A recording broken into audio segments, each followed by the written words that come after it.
साध संगत जी आपां ने नाम लेना वाहिगुरु जी का। सारी संगत नूं बेनती है, अपील है, चरनां विच बेनती है भी नाल थोड़ा जिहा जाप करिए। सतनाम वाहिगुरु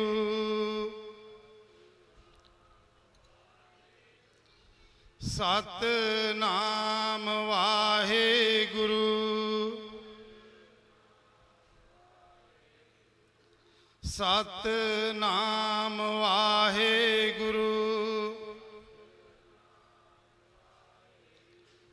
सतनाम वाहिगुरु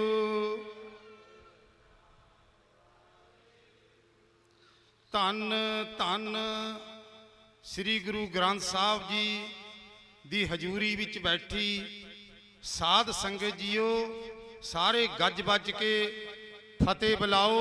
वाहिगुरु जी का खालसा वाहिगुरु जी की फतेह। जिस दी जबान ते फतेह ओदी जहान ते फतेह। ये फतेह जिहड़ी सानू बख्शी है गुरु गोबिंद सिंह जी ने, खालसा जी। साध संगत जी गुरु ने साध संगत अपने नालों वड्डी कहा। साध संगत जी साध संगत विच रब वसदा है। इस करके मेरी बेनती है, कई सिंह इत्थे साडे बुलारे कह जाते हैं भी चिंता या चिंतित करो। सिख कदे ना चिंता करे ना चिंतन करेगा। थिर घर बैसो हर जन प्यारे, सतगुर तुमरे काज सवारे। हर जन प्यारे सतगुर तुमरे काज सवारे। साडा गुरु साडे नाल है। जेड़े लोग चालां चल रहे हैं साध संगत जी भी गुरु तो इन्हां नूं वख कर दिए, ये हो नहीं सकता। गुरु साडे नालों कदे भी वख नहीं हो सकता, ना असी गुरु नूं छड्ड सकते हैं। गुरु तो सानू छड्डेगा ही की, दसो। जद गुरु ने साध संगत अपने नालों वड्डी कह दी है, फिर तुसीं दसो भी साध संगत गुरु तो बिना किस तरह चल जाएगी। ਜਿਹੜੀਆਂ ਇਹ ਸਰਕਾਰਾਂ ਇਹ ਚਾਲਾਂ ਹੁੰਦੀਆਂ। ਸਾਧ ਸੰਗਤ ਜੀ बहुत प्रेम नाल बैठ के समझो इस गल नूं। ये गल इन्हां दियां चालां विच नहीं असां आउणा। ਜਿਹੜੇ कह देते हैं भी अंमृतपाल फलानी जगह गुरु गोबिंद सिंह नूं महाराज जी नूं ले गए नाल। क्यों बई ਵੱਡੀਆਂ ਵੱਡੀਆਂ जंगां दे विच साडा गुरु ग्रंथ साहब जी अगे हो के अगवाही कर रहे हैं। वो कौन सी? वो होर गुरु ग्रंथ साहब सी? नहीं, ये चालां साध संगत जी ये चालां सानू ढा ला रही मोर्चे नूं। गुरु ग्रंथ साहब नूं सातों नखेड़न की गल कर रहे हैं लोग। असी इन्हां दियां चालां विच बिल्कुल नहीं आना। असी अंमृतपाल दी सोच नाल डट के खड़े हैं। संत सरनैल सिंह जी भिंडरां वालियां दी सोच दे उपर असी पहरा दे रहे हैं। जिन्हां दे पिछे ये साडे बंदी सिंह जिहड़े संत भिंडरां वालियां दी सोच ते चल के जिन्हां ने पहरा दिता, जिन्हां दी असी सोच ते हुण इन्हां नूं उस तरह ही असी बाहर इन्हां नूं कढावांगे। असी भी इन्हां दी सोच ते चलांगे। क्यों? इन्हां ने कुर्बानियां अपने वास्ते कोई कुर्बानी नहीं दिती। तुसी घर जाके देख लो, इन्हां दे महलां वर्गे घर हैं। कोई जमीनां दा घाटा नहीं, कोई प्रॉपर्टियां दा घाटा नहीं। लेकिन इन्हां दे विच जज्बा जो भिंडरां वाले संत ने, जो श्री गुरु ग्रंथ साहब जी ने इन्हां दे विच भरिया सी, ओह इन्हां नूं पूरा तारिया।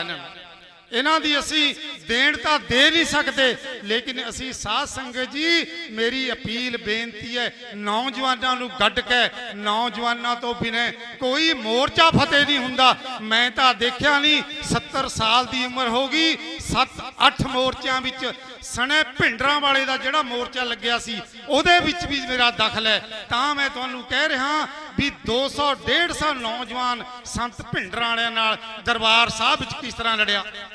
दसो मेरे वर्गे बजुर्ग उत्थे सी कोई 80 साल का, कोई 75 साल का, जेड़े सीगे सारे हथ खड़े करके बाहर आए हैं कि नहीं आए? दसो। मैं नौजवानों नूं बेनती करदा भी ये जिहड़ा मोर्चा तुहाडे सिर ते सारा चल रहा है, ये बाबा जी बैठे हैं राजा राज सिंह ते अमन सिंह चमकौर साहब वाले ਦੂਏ ਬਾਬਾ ਮਾਨ ਸਿੰਘ ਤੇ ਜਬਰ ਜੰਗ ਵਰਗੇ ਸਿੰਘ ਜਿਹੜੇ ਇੱਥੇ ਨੌਜਵਾਨ ਬੈਠੇ ਹੈ। ਖਾਲਸਾ जी, खालसा मेरो रूप है खालसे में हूँ मैं करूँ निवास। इस करके खालसा जी साडे नाल मूहरे तुहाडे अड़िया होया है। नौजवानों मेरी अपील है, हथ बन के बेनती है भी आ जाओ, डट जाओ। ये जिहड़ा हुण टाइम आया होया, देखो चालां सरकारां चल रही, कोई पटीशन पार रहा, कोई कुछ हालात कर रहा जिस तरह ਸਿੰਘੂ बार्डर ते करदियां सी सरकारां। ये ਉਹੀ ਸੇਮ ਚੱਲ ਰਿਹਾ ਜਿਹੜਾ ਹੁਣ ਮੋਰਚਾ ਤੁਸੀਂ ਉਹ ਕਹਿੰਦੇ ਸੀ ਆਪਣੀ ਜ਼ਬਾਨ ਤੋਂ ਅਸੀਂ ਸਿੰਘੂ ਬਾਰਡਰ ਤੇ ਜਿੱਤ ਕੇ ਆ ਗਏ, ਕਿਉਂ ਹੁਣ ਕਿਉਂ ਇਹਨਾਂ ਨੂੰ ਦੁਬਾਰੇ ਲਾਉਣਾ ਪੈ ਗਿਆ ਬਈ? ਦੱਸੋ ਤਾਂ ਮੇਰੀ ਗੱਲ। ਇਹ ਗੱਲਾਂ ਦਾ ਜਵਾਬ ਚਾਹੀਦਾ ਸਾਨੂੰ। ਇਹ ਸਾਡੇ ਮੋਰਚੇ ਨੂੰ ਢਾਹਾਂ ਲੱਗ ਰਹੀਆਂ। ਸਾਧ ਸੰਗਤ ਜੀ ਵਿਚਾਰ ਕਰਨੀ ਪਊਗੀ। उधर सरकार घेर रही है ग्रंथ साहब का बहाना लेके, उधर ये मोर्चा दोबारा किसानी फिर चल रहा। साडे नाल इस तरह ही हुंदा आया। क्यों ये जिहड़ा गुरु ग्रंथ साहब जी साडे विच विराजमान होए हैं, क्यों थानू ये MSP होर सारा कुछ दे नहीं सकता गुरु ग्रंथ साहब? दसो गुरु ग्रंथ साहब विच कासे दा घाटा हैगा?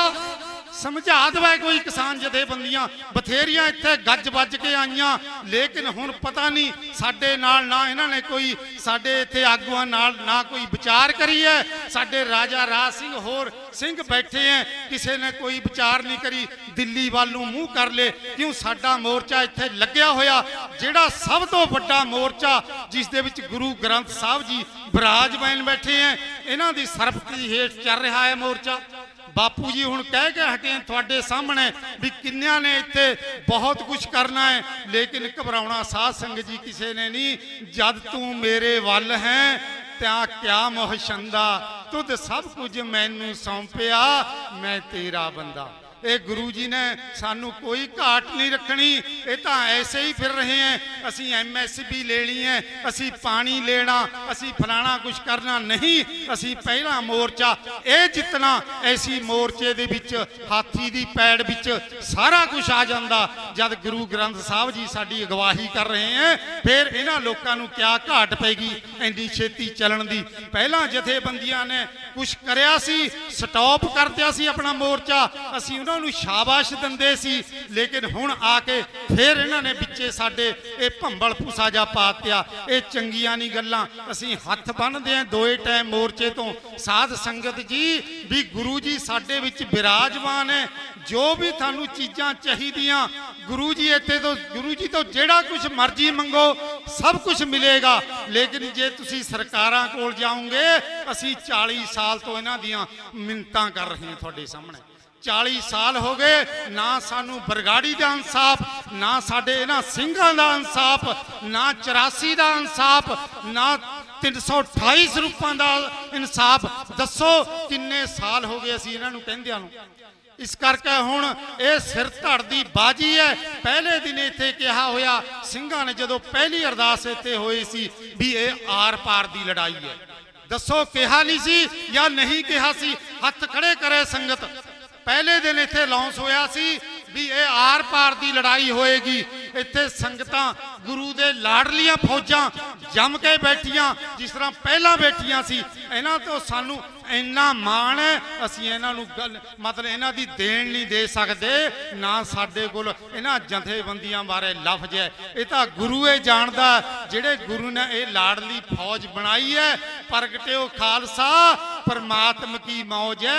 ये खालसा एवें नहीं बनाया गया, ये गुरु की मौज नाल खालसा आया। भाई नौजवानों मन्नू अपील है, मेरी अपील है थानू बेनती हथ बन के भी छड्ड दिओ होर धंधे।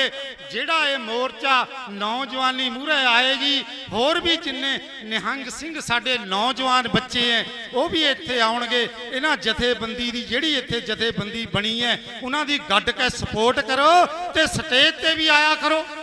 क्यों थानू गुरु ने सब कुछ दिता, थानू पढ़ाई दी है, थानू अकल दी है गुरु ने, पर तुसी स्टेज ते आके क्योंकि इन्हां बच्चों का बेचारियां दा पहला ये 2-2 2.5 महीने हो गए। तुसी सोच लो घरां दे किन्ने काम हुंदे हैं, हरेक बंदे दा रजेमा हुंदा, क्योंकि साडे नाल कुटंब नाल चलदा। गुरु जी नाल कह रहे हैं भी कुटुंब भी देखना है, लेकिन इन्हां दी सेवा तुसी देखो 2-2.5 महीने हो गए। कई मैनू कह दिंदे हैं इत्थे भी बाबा जी उत्थे बैठे तां ही बैठे, वो बिल्कुल नहीं, मैं उन्हां दे मूहरे फिर हत्थ बन दिंदा। ओ भाई ये जिहड़ी सेवा ना ये एक भगती है, 9 किस्म की भगती गुरु ग्रंथ साहब च दसी हुई है। साध संगत जी पढ़ो ते विचारो फिर पता लगेगा। जेड़े सिंह इत्थे रोज 2-2.5 महीने तो थोड़े सामने 9-10 बजे इत्थे पहुंच जाते हैं, रात नू पता नहीं इनू मैनू भी 9, 10 या 11 बजते हैं। फिर कोई थोड़ी मोटी सेवा नहीं है। वो नौजवानों तुसी भी आओ, तुसी भी इत्थे आके हथ बटाओ। कोई इत्थों किसी ने चक के कुछ नहीं ले जाना। जे किसी को शक होए भी माया इस तरह फलानी धिमकी बिल्कुल नहीं है। ये गुरु ग्रंथ साहब जी का मोर्चा लग्या होया रहनमाई दे विच। इत्थे कोई एक नवे पैसे का घाटा वाधा नहीं, लेकिन तुसी डट जाओ, सरकार दियां चालां तो सुचेत हो जाओ। गुरु ने सानू सचेत कहा, अचेत नहीं कहा। सिख ने रहना, सिख नू कदे अखां मिचण नू नहीं गुरु ने कहा। चाहे कहंदा गुरु गुरुद्वारे विच बैठो, लेकिन उत्थे भी अखां खोल के रखो। सिख नू ये हदायत है गुरु दी। जे तुसी गुरु दी हदायत मनदे हैं, गुरु दे सिद्धांत नू मनदे हैं, फिर आ जाओ। सिर धर गए सो हर जन प्यारे, सतगुर तुमरे काज सवारे। थोड़े काज गुरु ने सारे सिद्ध कर देने हैं, पर लेकिन मैं तुहानू एक दी होर बेनती भी कर देवां भी जिस तरह सरकार चालां चल रही है ना ग्रंथ साहब तो सानू तोड़न लई, इस दे लई सानू बहुत सचेत होना पैना। बीबियां भैणां बजुर्ग नौजवान जिन्ने भी हैं संत भिंडरां वाली दी जिहड़े सोच ते चल रहे हैं, अमृतपाल दी सोच ते चल रहे हैं। पहला लोग मैं बहुत कहंदे सुने, एक नहीं कहंदा सानू कोई आगू नहीं मिलिया। साध संगत जी जे हुण आगू मिलिया फिर तुहानू लत्तां खिच्चण दा बहुत टाइम मिल गया। हुण तुसीं दसो जेड़े लोग इत्थे च्याऊं च्याऊं करते फिर रहे हैं, कहंदे जी 1 मिनट लगेगा काउंटर नू फलाना होएगा। ओ तुसीं देखो तां सही जरा सिख नू किसे नू हथ पा के फिर तुहानू सिख दसदा भी खड़कदी की हुंदी है चीज़ साडे कोल जिहड़ी गुरु ने बख्शी है। असीं तां गुरु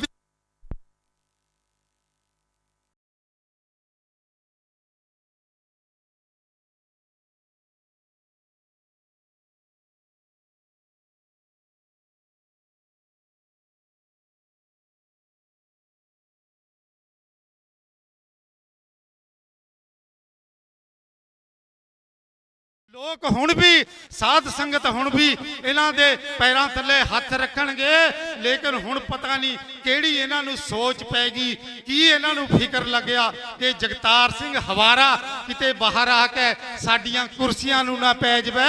वो साडे इहो जिहे सिंह नहीं है। वो साडे तां भिंडरां वाले संत ने कोई कुर्सी मंगी सी, कोई लालच सी, कोई गुरु नूं साडे नूं चारे साहिबजादे वार ते माता वार दी पिता वार दिया। दसो कोई लालच सी गुरुआं नूं? साध संगत जी सानू इन्हां जिहां गल्लां विच ना लिआओ। मेरी रणजीत सिंह नूं होर जथेबंदियां नूं भी अपील है भी हुण एक झंडे थल्ले आ जाओ। जिहड़ा हुण ये मुकाबला होना सरकार नाल बहुत खतरनाक है। मैं तुहानू सच्ची गल कहूँगा, उई वेले इत्थे पोचे दई जावे कोई, वो गल बिल्कुल झूठ है। सरकार बहुत जबरदस्त हैगी। सरकार दी टक्कर जिहड़ी सिखां नाल है ना कोई छोटी मोटी नहीं है। विਉਂਤਬੰਦੀ असी घड़नी है। जिहड़े 31 साडे इत्थे मैंबर हैंगे उन्हां नूं भी मेरी पुरजोर अपील है भी साध संगत जी आके साध संग विच सिर जोड़ के बैठो। 31 नहीं 51 नहीं तुसी 101 बैठो। गुरु दे सामने बैठ के अपनियां विचारां कड्डो, फिर विਉਂਤਬੰਦੀ बनाओ। देखो सरकार नूं असी किस तरह ढाउणा। सरकार रोज विਉਂਤਬੰਦੀਆਂ तुहाडे विरुद्ध बना रही है या नहीं तुसी आप दसो। इस करके जे असी इन्हां दा मुकाबला करना तां सानू एकजुट होना पऊगा, नौजवानी नूं अगे आउणा पऊगा। फिर असी इन्हां सरकारां दे नाल टक्कर ले सकांगे, तां असी इन्हां सिंघां नूं ਜਿਹੜੇ ਹੈਗੇ अंदर बैठे असी हक मिलेंगे सानू। इत्थे करनाटक तो एक वकील आया सी, कई दिन हो गए तुसी सुनिया होना ओदी स्पीच किन्नी उन्हें गड्ढ के स्पीच कही सी। कोई किसी को कहंदा राज ना दे है जो ले है निज बल से ले है। उस व्यक्ति का इत्थे भाषण तुसी कट के देख लो किस तरह सानू सचेत करके गया हो। इस करके साध संगत दी उसी वकील दी मन लो जिहड़ी तुहानू कह के गया। इस तरह हक मिली जाओगे तुसी आप दस दो जूझना पएगा। कोई गल नहीं, खालसा जूझदा आया पहला तो ही, टक्कर लेंदा आया, बीबियां दी इज्जतां बचाउंदा आया इन्हां तुरकां तो। वो फिर हुण साडे नाल गुरु जी नाल बैठे हैं, क्यों सानू ये सारा कुछ बख्शणगे दी? जद असी रोज अरदास करते हैं, हुण भी अरदास करनी है, लगातार अरदासां भी करो ते अपने सिखां नूं, अपने सिंघां नूं, अपने नौजवानों नूं प्रेरो भी। होश जोश ते रोस तिन्ने मिला के चलो, फिर किसी की जरूरत नहीं है भी थोड़े मोर्चे नूं। सत श्री अकाल। भी इस मोर्चे नूं कोई हिला भी सकता होवे, कोई हलूना भी दे सके। अंब की टाणी मंगो, जे अंब के फल पक्के हुए हैं, जे उन्होंने कोई हलूने की टाणी हलूण देवे तो पक थले गिर जाते हैं पक्के हुए फल। इस तरह ये मोर्चा नहीं है, ये मोर्चा हली पक रहा। ये स्टेज यदि इस तरह ही खड़ी रहेगी। ग्रंथ साहब नूं अज तक ना निभाउण वाला कोई जम्मिया, ना ये कोई जम्मेगा। इन्हां सरकारां नूं असीं लाणतां पावांगे, पिछलियां नूं भी अपणियां नूं पावांगे असीं। कोई बड़ी गल नहीं है, कहना चाहिदा है, सच्ची गल कह दो गुरु दे सामने, लेकिन झूठ ना बोलो। झूठ तो साडे गुरु नूं इन्नी एलर्जी है। गुरु जी जो गुरु दे दरबार विच आउंदा सी ना बंदा, गुरु जानी जान सी। जद कटोजीए दे बंदे, भीम चंद दे बंदे गुरु कोल पहुंचे हैं ना, बड़े बड़े वकील जिहड़े बहुत चलाक गवांदे सी अपने आप दे विच, जद गुरु गोबिंद सिंह दे दरबार विच आए ना, गुरु जी ने हस के कहा उन्हां नूं, ओ भाई तुसीं ये जिहड़ा पखंड है छड्ड दो। तुसीं जिहड़ी भीम सैन नाल कहंदे सलाह करके उत्थे आए हैं, वो मेरे नाल गल करो, मेरे नाल इत्थे आके झूठ पखंड ना रचाओ। जिहड़ियां चीज़ां ते तुहाडी अख है, वो प्रसादी हाथी, वो छतर बाबा जी दा, वो शास्त्र, ये तुहानू बिल्कुल नहीं मिलणगे। गुरु जी ने ठोक के जवाब दिता सी कि नहीं दिता सी? इस करके जिहड़ा ये सातों रास्ता मंग रहे हैं, असीं ठोक के जवाब दिंदे हैं। साडे वल्लों तां रास्ता गुरु ने खोलिया होया ही है। वो तुसीं एडे एडे बैरीगेट ला के रास्ता अपने आप बंद करया होया, वो तुसीं तां सानू सिर्फ बदनाम कर रहे हैं। इस करके करी जाओ सानू बदनाम। तुसीं 40 साल तो 70 साल तो सानू बदनाम ही करते आए हैं, लेकिन हुण साडी जिहड़ी कौम है वो सुचेत हो गई है, जाग गई है। दीप सिद्धू ने चिड़क ला दी है, होर भी जिन्ने मूसेवाला ने पग बननी सारे सिखां नूं सिखा दी है। ते हुण साडे नाल गुरु दीयां फौजां डटियां होईयां, अमृतपाल डटिया होया। असीं किसी दे लेण वाले हुण गुरु दे नाल असीं डट के बैठे हैं। इस तरह ही गज्जांगे, इस तरह ही सच बोलांगे, झूठ दे असीं नेड़े नहीं जाना। सच दी साडे कोल छोटी जी पोटली है। साध संगत जी सच छोटा जा हुंदा, ये लोग पंडां झूठ दियां सिर ते नहीं फिरदे हैं। भगवान तवान वर्गे जिहड़े झूठ बोल बोल के कहंदे कोई मोर्चा नहीं इत्थे लगेगा, मैं बीबियां नूं 1100 रुपया हरेक महीने दवांगा। वो कित्थे गया उहदा 1100? कित्थे गया उहदा जिहड़ा कहंदा सी कोई मोर्चा नहीं लगेगा, नाले हत्थ बन्नदा सी? तुसीं फोटोआं दियां कढ के देख लो, कहंदा भी मैं घर घर जावांगा, घर घर बजुर्गों के पैरों नूं हथ लावांगा। इत्थे तक इन्हें झूठ बोलिया। असीं तां उहनूं कैप्टन नूं इह कहंदे सी, असीं तां बादलां नूं इह कहंदे सी। इह तां सब ते वड्डा पखंडी मैं कहंदा निकलिया। एक पूणी भी नहीं कत्ती, एक साल दे विच सारा जिहड़ा गोड़ा लोगड़ियां नाल भरिया पिया, एक पूणी इह तों नहीं अज तक कत्ती गई। साध संगत जी इन्हां तो सचेत होने की लोड़ है। आले इन्हां दी गल्लां विच बहुत, हुण सिख नहीं इन्हां दी गल्लां विच आऊगा। जे सिख होएगा असली, जे तुसी खंडे बाटे दे धारनी होंगे, शास्त्र धारनी होंगे, फिर थोड़े मन विच कोई डर नहीं होएगा, किसी की जरूरत नहीं भी इन्हां सिंघां नूं कोई अंदर हुण रख लवे। गुरु दी आशीर्वाद हैगी, तुसी चिंता ना करो, डटे रहो। जो भी महाराज करेगा करदा गुरु है सारी खेल। ਜਿਹੜੀ ਆਨੰਦਪੁਰ ਸਾਹਿਬ ਵੀ ਖੇਲ ਹੋਈ ਹੈ ਉਹ ਵੀ ਗੁਰੂ ਦੀ ਖੇਡ ਹੈ। ਸਾਧ ਸੰਗਤ ਦੀ ਚਿੰਤਾ ਨਹੀਂ ਕਰਨੀ, ਚਿੰਤਾ ਕਾਹੇ ਕੀਜੀਏ ਜੋ ਅਨਹੋਣੀ ਹੋਏ। ਇਹ ਤਾਂ ਗੁਰੂ ਨੇ ਜਿਹੜੀ ਕਰਨੀ ਸੀ ਕਰ ਲਈ। ਹੁਣ ਤੁਸੀਂ ਡਟ ਜਾਓ, ਇੱਥੇ ਨੌਜਵਾਨੋ ਆਓ ਇਕੱਠੇ ਹੋ ਕੇ ਬਹੀਰਾਂ ਘੱਟ ਦੋ, ਇੱਥੇ ਸਪੋਰਟ ਕਰੋ ਆ ਕੇ। ਇਹ 31 ਮੈਂਬਰੀ ਕਮੇਟੀ ਦੀ ਵਿਚਾਰੇ ਡਟੇ ਹੋਏ ਆ, ਉਹ 31 ਮੈਂਬਰਾਂ ਨੂੰ ਵੀ ਇੱਥੇ ਖੜੇ ਕਰੇ ਕਰੋ, ਨਾਲ ਰੱਖੇ ਕਰੋ। ਮੇਰੀ ਅਪੀਲ ਹੈ ਹੱਥ ਬੰਨ੍ਹ ਕੇ, ਇਹ ਮੇਰੇ ਦਿਲ ਦਾ ਦਰਦ ਹੈ ਵੀ ਸਾਰਿਆਂ ਨੂੰ 31 ਤੁਸੀਂ ਸਿਰ ਜੋੜ ਕੇ ਬੈਠੋ। ਫਿਰ ਰਾਜਾ ਰਾਜ ਸਿੰਘ ਹੁਣ ਬੈਠੇ ਆ, ਇਹ 51 ਹੋ ਜਾਣਗੇ। ਫਿਰ ਮੈਂ ਪਹਿਲਾਂ ਦੁਹਰਾ ਰਿਹਾ ਇਹ ਗੱਲ ਨੂੰ ਵੀ ਤਾਂ ਹੀ ਕੁਛ ਨਾ ਕੁਛ ਸਾਡਾ ਇੱਥੇ ਆਉਣ ਤੇ ਜਿਹੜਾ ਹੈਗਾ ਇਹ ਮੋਰਚੇ ਨੂੰ ਬਲ ਮਿਲੇਗਾ। ਮੋਰਚਾ ਬਲ ਨਾਲੇ ਚੱਲਣਾ, ਮੋਰਚਾ ਏਕੇ ਨਾਲ ਚੱਲਣਾ। ਇਹ ਸਾਡੇ ਵਰਗੇ ਯੋਧੇ ਜਿਹੜੇ ਭਿੰਡਰਾਂ ਵਾਲਿਆਂ ਦੇ ਸਾਥੀ ਰਹੇ ਆ, ਉਹਨਾਂ ਦਾ ਅਸੀਂ ਇੱਥੇ ਆਉਣ ਤੇ ਬਹੁਤ ਧੰਨਵਾਦ ਕਰਦੇ ਹਾਂ। ਹੋਰ ਵੀ ਜਿਹੜੀ ਜਥੇਬੰਦੀਆਂ ਜਿਹੜੇ ਮਰ ਜੀਵੜੇ ਇੱਥੇ ਆਉਂਦੇ ਆ, ਜਿਹੜਿਆਂ ਦੀਆਂ ਕੁਰਬਾਨੀਆਂ ਦੇਸ਼ ਦੇ ਲਈ ਆਪਣੀ ਕੌਮ ਦੇ ਲਈ, ਉਹਨਾਂ ਦੇ ਵੀ ਇੱਥੇ ਸਤਿਕਾਰ ਇੱਕ ਕਮੇਟੀ ਵੱਲੋਂ ਪੂਰਾ ਕਰਿਆ ਜਾਂਦਾ। ਮਹਾਰਾਜ ਜੀ, ਸਾਧ ਸੰਗਤ ਜੀ, ਜੇ ਕੋਈ ਕਮੇਟੀ ਵੱਲੋਂ ਭੁੱਲ ਚੁੱਕ ਵੀ ਹੋ ਜੇ ਕਰਦੀ ਹੈ, ਲੇਕਿਨ ਗੁੱਸਾ ਨਾ ਕਰਿਓ। ਇੱਥੇ ਸਾਧ ਸੰਗਤ ਜੀ ਮੈਂ ਸੱਚ ਬੋਲ ਦਵਾਂ, ਕਈ ਬੰਦੇ ਇੱਥੇ ਬਹੁਤ ਹੰਕਾਰ ਵਿੱਚ ਗੁੱਸੇ ਵਿੱਚ ਰਹਿੰਦੇ ਆ। ਉਹ ਮੈਂ ਕਹਿੰਦਾ ਸਿੱਖ ਨੂੰ ਤਾਂ ਉਹ ਗੁੱਸਾ ਗੁਰੂ ਨੇ ਦੱਸਿਆ ਹੀ ਨਹੀਂ। ਜਿਹੜਾ ਅਕਾਲ ਤਖਤ ਦਾ ਜਥੇਦਾਰ ਕਹਿ ਗਿਆ ਨਾ, ਇੱਕ ਗੱਲ ਤੁਸੀਂ ਵੀ ਸੁਣਿਆ ਹੋਣਾ, ਕਹਿੰਦਾ ਬਦਦੁਆ ਦੇ ਦੋ। ਉਹ ਦੱਸੋ ਤੁਸੀਂ ਵੀ ਸਾਡੇ ਗੁਰੂਆਂ ਨੇ ਕਦੇ ਕਿਸੇ ਨੂੰ ਬਦਦੁਆ ਦਈ ਹੈ?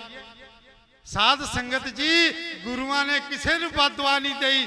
ਗੁਰੂਆਂ ਨੇ ਤਾਂ ਲਲਕਾਰਿਆ, ਜੇ ਕੋਈ ਗੁਰੂਆਂ ਦੇ ਸਾਹਮਣੇ ਆਇਆ ਤਾਂ ਉਹਨਾਂ ਨੇ ਗੁਰੂ ਨੇ ਖੜਕ ਨਾਲ ਜਵਾਬ ਦਿੱਤਾ ਤੇ ਆਪਣਾ ਫੈਸਲਾ ਆਪਣੇ ਹੱਕ ਆਪ ਲਏ। ਸਾਧ ਸੰਗਤ ਜੀ, ਜੇ ਕੋਈ ਗਲਤੀ ਹੋ ਗਈ ਹੋਵੇ ਤਾਂ ਮਾਫੀ ਦਿਓ। ਵੱਧ ਘੱਟ ਬੋਲ ਹੋ ਜਾਂਦਾ, ਗੁਰੂ ਜੀ ਆਪ ਬਖਸ਼ਣਹਾਰ ਹੈ। ਅਸੀਂ ਰੋਜ਼ ਅਰਦਾਸ ਕਰਦੇ ਹਾਂ ਵੀ ਗੁਰੂ ਜੀ ਭੁੱਲਾਂ ਚੁੱਕਾਂ ਦੀ ਮਾਫੀ ਦਿਓ, ਤਾਂ ਹੀ ਅਸੀਂ ਮੰਗਦੇ ਹਾਂ। ਵਾਹਿਗੁਰੂ ਜੀ ਕਾ ਖਾਲਸਾ, ਵਾਹਿਗੁਰੂ ਜੀ ਕੀ ਫਤਿਹ।